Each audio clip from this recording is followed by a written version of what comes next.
ओम शांति। इस चित्र में हम जानेंगे कि मैं कौन हूँ।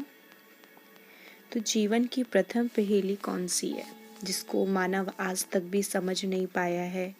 कितना भी विद्वान हो, पंडित हो, साइंटिस्ट हो, लेकिन वो समझ नहीं पाया है। उस पहेली में आज तक वो उलझा ही हुआ है। सारा दिन मैं और मेरा का ही उच्चारण करता है। इस मेरे में वो इतना उलझा हुआ है कि वो मेरा ही समझता है, लेकिन जाते समय वो अकेला ही जाता है। लेकिन अफसोस की बात है कि आज तक इस पहेली को कोई सुलझा नहीं पाया है। तो इस चित्र में हम आपको बताएंगे कि आप कौन हैं। हम कहते हैं कि ये मेरी आँखें हैं, मैं आँखों के द्वारा देख रही हूँ, मैं मुख के द्वारा बोल रही हूँ, मैं इन कानों के द्वारा सुन रही हूँ। हम ऐसा कभी नहीं कहते मैं शरीर हूँ। कहते हैं शरीर मेरा है, आँखें मेरी हैं, लेकिन मैं इनसे भिन्न हूँ। तो मैं कौन हूँ? जब आत्मा शरीर में है तो छोटी सी भी पिन चुभ जाती है तो दर्द महसूस होता है, और शरीर छोड़ने पर शरीर को जलाते फिर भी क्यों नहीं महसूस होता? दर्द महसूस नहीं होता। तो आप भोजन बना रहे हो और गरम बर्तन पकड़ ली तो क्या होता है? हाथ जल गया, ऐसा महसूस होता है। और मरने के बाद शरीर को जला देते, अग्निदाह कर देते, तब भी कुछ भी महसूस नहीं होता। तो कौन सी ऐसी शक्ति है जो चली गई? सभी मिलकर के उसके शरीर को उठाते हैं। जब कोई शरीर छोड़ देता है तो सभी मिलकर के उसके शरीर को उठाते हैं। तो ऐसी कौन सी शक्ति है और वो शक्ति इतने बड़े शरीर को चलाती है? तो मैं जो हूँ वो एक चैतन्य शक्ति है। उसके बिना शरीर का कोई भी महत्व नहीं है, और वो ना तो शरीर की ग्रोथ डेवलप भी बंद हो जाती है। अगर वो नहीं है तो शरीर की ग्रोथ भी नहीं हो सकती और डेवलपमेंट भी बंद हो जाती है। तो मैं कौन हूँ हम आपको बताएंगे। अगर हम आपसे पूछते हैं कि आप कौन हैं, तो आप अपना नाम बताएंगे, व्यवसाय बताएंगे। जनरली हम जिस कॉन्शियस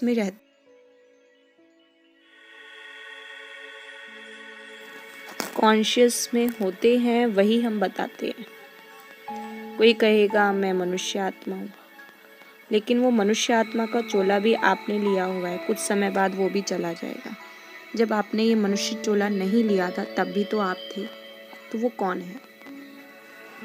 देखो, कुछ लोगों की मान्यता है कि आत्मा कुछ भी नहीं है, दिमाग ही सब कुछ होता है। तो ऐसे भी कुछ लोग समझते हैं कि आत्मा कुछ भी नहीं है, सिर्फ दिमाग है, ब्रेन है। परंतु अभी मेडिकल साइंस ने अमेरिका में सिद्ध कर दिया है कि आत्मा है, एक शक्ति है जो आती है और जाती है। मनुष्य का ब्रेन कंप्यूटर जैसा कार्य करता है, लेकिन मनुष्य से मनुष्य बनता है, कंप्यूटर से कंप्यूटर नहीं बनता, मतलब जन्म नहीं लेता। कंप्यूटर के लिए तो ऑपरेटर चाहिए। अगर ऑपरेटर नहीं होगा तो कंप्यूटर चलेगा नहीं। मस्तिष्क शरीर का बहुत ही इम्पॉर्टेंट हिस्सा है जिसके द्वारा शरीर को मैसेज देता है, लेकिन इसको भी प्रोग्राम देने वाली कौन है? वो आत्मा ही है। तो अब हम बताएंगे मनुष्य आत्मा। मनुष्य आत्मा अर्थात जड़ शरीर प्लस चैतन्य आत्मा, वो मनुष्य आत्मा कहलाती है। जड़ शरीर और जब उसके अंदर चैतन्य आत्मा है तो वो मनुष्य आत्मा कहलाएगी। तो मनुष्य आत्मा दो शब्दों से बनी है, एक तो जड़ शरीर और दूसरी चैतन्य आत्मा। शरीर अर्थात 5 तत्वों का बना हुआ पुतला। ये शरीर जल, वायु, आकाश, पृथ्वी और अग्नि से बना हुआ है। इसलिए शरीर जीवन जीने के लिए वही 5 तत्वों की मांग करता है।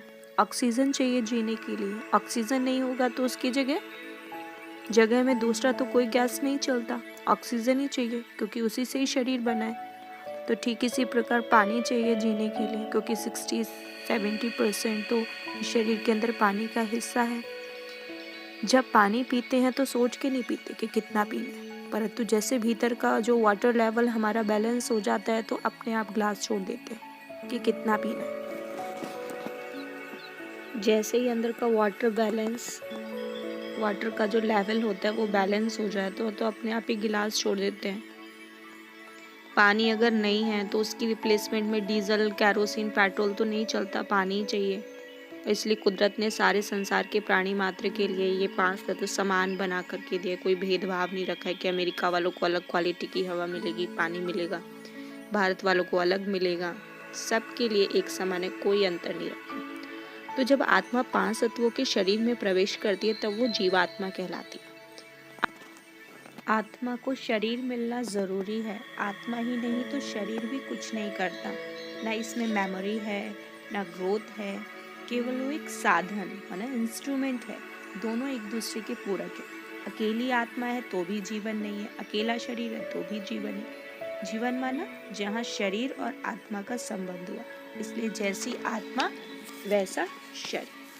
तो आत्मा जो है वो सत चित आनंद स्वरूप है, अजर अमर अविनाशी है और मन बुद्धि सहित है। तो आत्मा की सूक्ष्म इंद्रियां 3 होती है, मन बुद्धि संस्कार।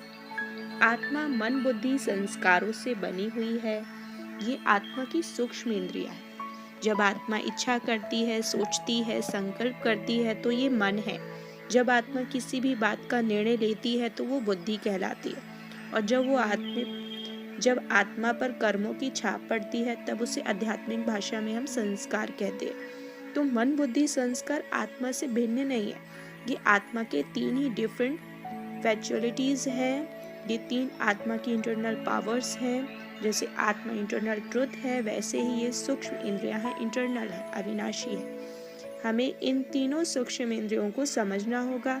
अगर हम इनके फंक्शंस को नहीं समझेंगे तो इनमें जो पावर्स है उसको यूज नहीं कर सकते हैं।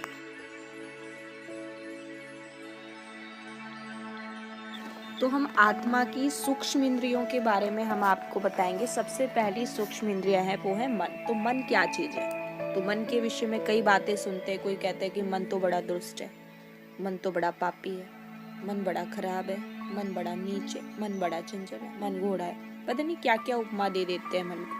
लेकिन आज हम आपको बताते हैं कि मन बहुत सुंदर है। उसको समझो वो क्या है। तो वो आपको जो चाहिए वो दे सकता है। इसके पास इतनी क्षमता है जो मनुष्य हासिल करना चाहे जिंदगी में वो मन की शक्ति से ही कर सकता है। लेकिन आज उसकी सारी शक्ति व्यर्थ जा रही है और इसलिए हार्डली हम अपने जीवन में मन की शक्ति का 1 या 2% का ही प्रयोग करते हैं। वास्तव में मन को शांति नहीं चाहिए, लेकिन शांति आत्मा को चाहिए। लेकिन उस शांति को मन के द्वारा ही हम पूरा कर सकते हैं। तो मन क्या चीज है? मन सोचने, कल्पना करने और इच्छा की शक्ति का दूसरा नाम है, जो हमारी आत्मा में ऑलरेडी रिकॉर्डेड है। इसे इमर्स करने की शक्ति भी मन में ही है। मन जिसे पसंद करता है उसे क्रिएट करने की, विजुअलाइज करने की शक्ति भी मन में ही है। हम मन की गति के बारे में बताते हैं कि किसी ने एनालाइज किया है कि ह्यूमन माइंड पर, और ये एनालाइज में बताया कि मनुष्य अगर कम से कम गति से भी सोचे तो भी 1 मिनट में 30 से 35 विचार करता है।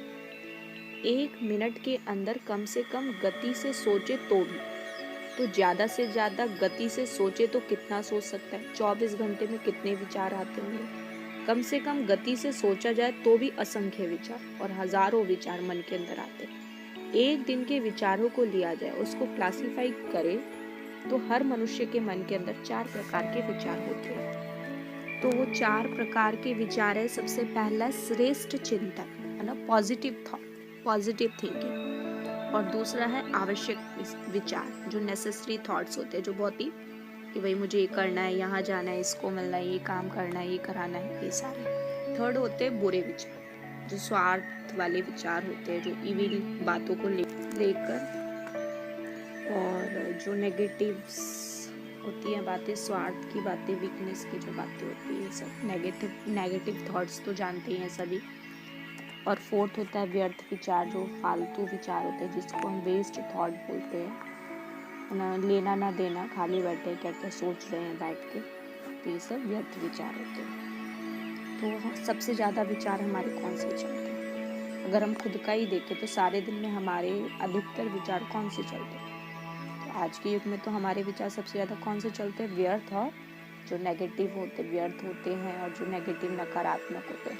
और सकारात्मक विचार तो ना के बराबर होते हैं। दूसरी शक्ति है आत्मा की बुद्धि, जिसको इंग्लिश में हम इंटेलेक्ट भी बोलते हैं। तो मन तो बहुत कुछ सोच लेता है। तो बुद्धि क्या चीज़ है? बुद्धि है हर सोच और विचार को समझने की शक्ति, है ना, क्षमता। इसलिए कहावत है सोच समझ के करो। एक है सोचना और दूसरा होता है समझना। तो सोचने का काम तो मन करता है, तो समझने का काम बुद्धि करती है।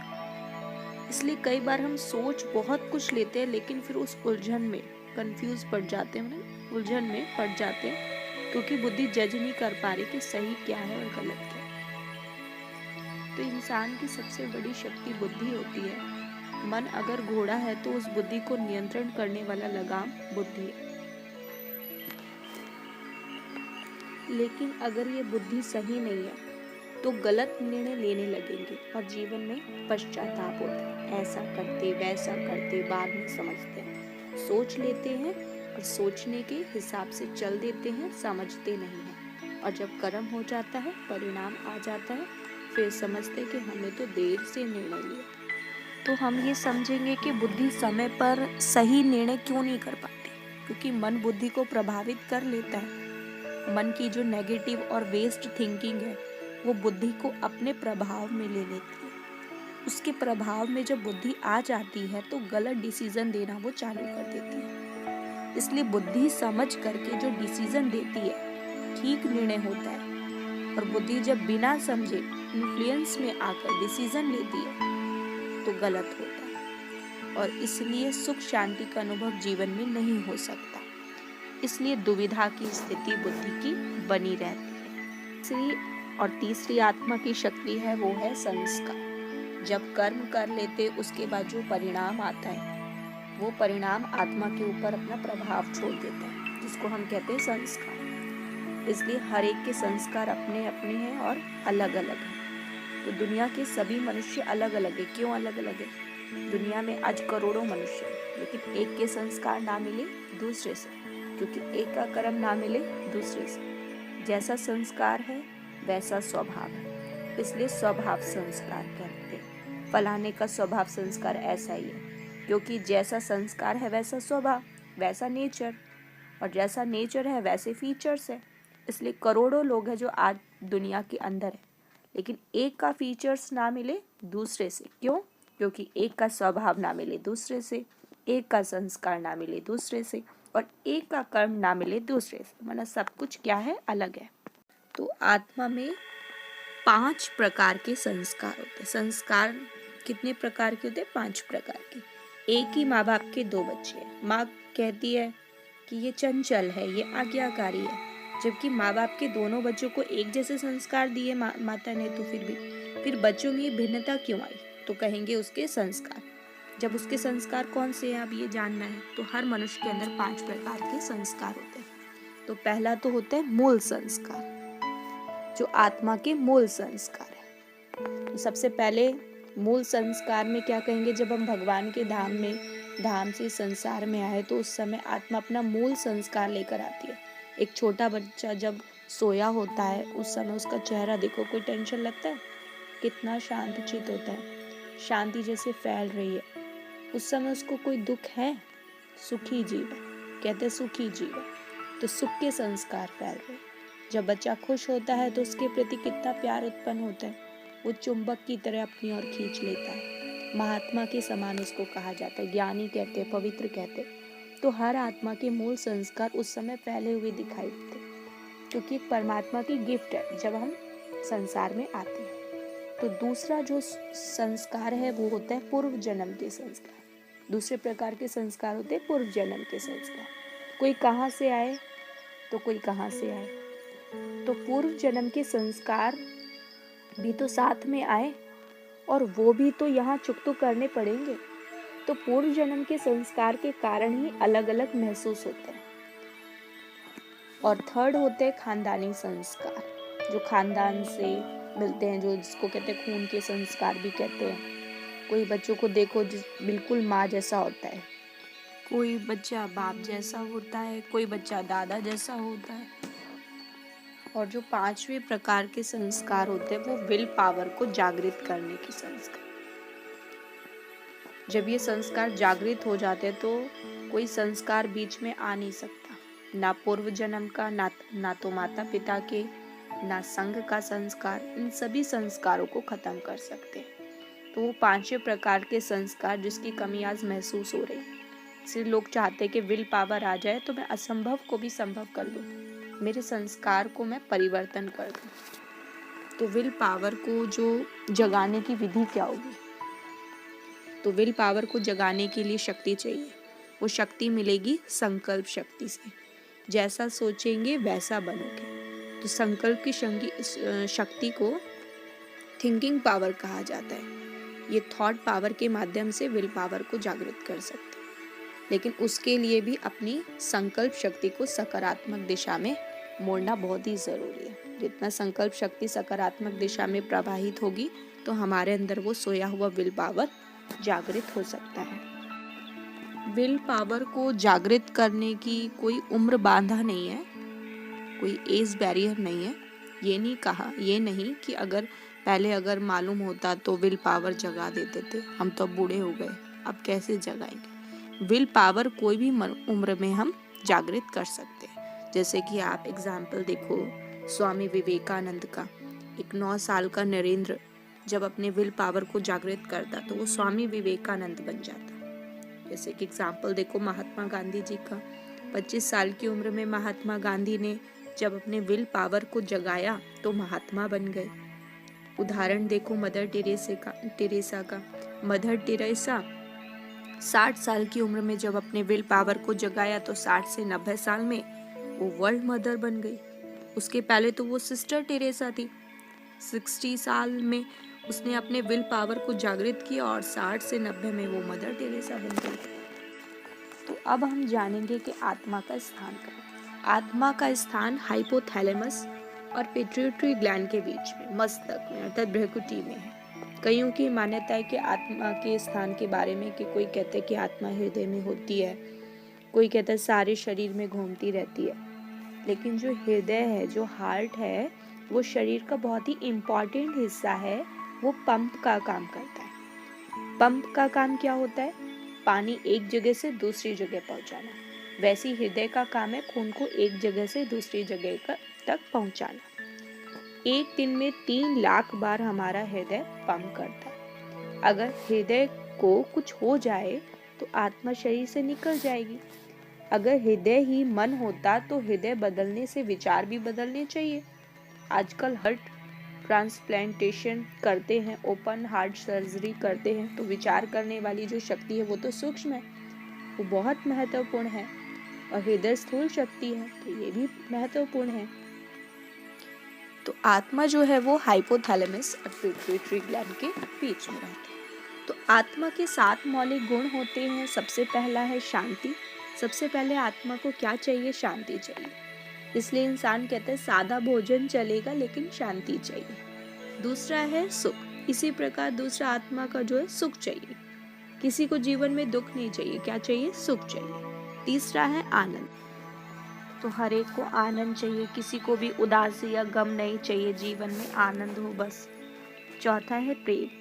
हर एक को प्रेम चाहिए, किसी को नफरत नहीं चाहिए। हर बच्चे को भी प्यार चाहिए, तो बड़े बुजुर्गों के साथ भी प्यार से ही व्यवहार करते हैं तो उनको अच्छा लगता है। ये नहीं कि सारी जिंदगी बहुत प्यार पाया इसलिए बुढ़ापे में अगर प्यार नहीं मिला तो चलेगा, नहीं, तब भी उसे प्यार ही चाहिए। और 5वां है ज्ञान। हर एक को ज्ञान चाहिए, इसलिए भगवान के सामने जाकर प्रार्थना करते हैं मनुष्य कि अज्ञान से हमें ज्ञान की ओर ले चलो, अंधकार से हमें प्रकाश की ओर ले चलो। और छठा जो गुण है वो है शक्ति।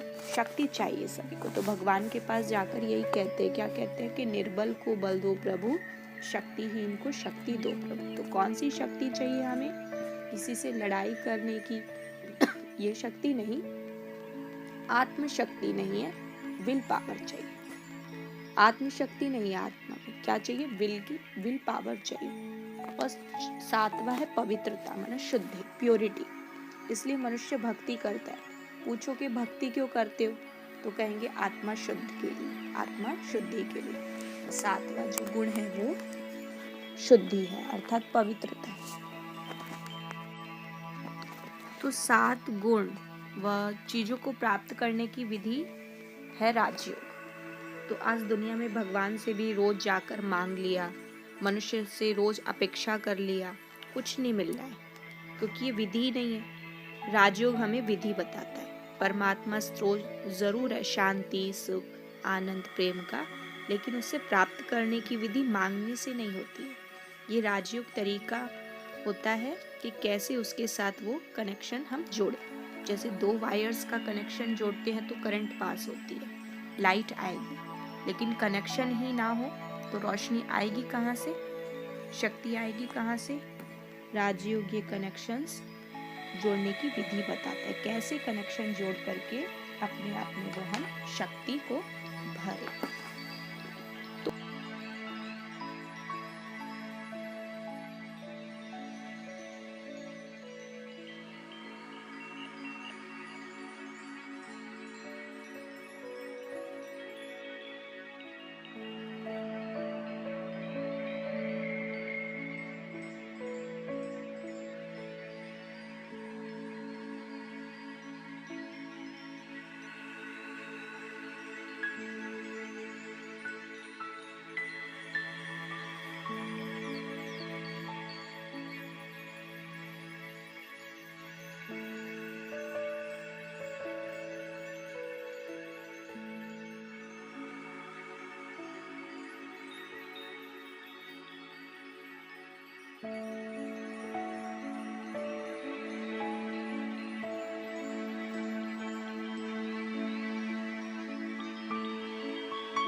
मैं आत्मा शरीर को बेड रूपी गैरेज पर छोड़कर मन बुद्धि से विश्राम करने के लिए परम धाम में जा रही हूँ। ओम शांति। आई होप कि आपको फर्स्ट चैप्टर समझ आ गया होगा कि मैं कौन हूँ। आप एक चैतन्य आत्मा हो, इस शरीर को चलाने वाले, आंखों के द्वारा देखने वाली, मुख के द्वारा बोलने वाली, कानों के द्वारा सुनने वाली और हाथों के द्वारा कर्म करने वाली। अब आपको ये तो समझ ही आ गया होगा, लेकिन सिर्फ समझना ही मेन नहीं है, उसको अनुभव भी करना है। ज्ञान अर्थात सिर्फ सुनना नहीं, ज्ञान अर्थात उस ज्ञान को अनुभव करना। शांति में बैठकर ये महसूस करें कि मैं परम पवित्र आत्मा हूँ, मैं शांत स्वरूप हूँ। ओम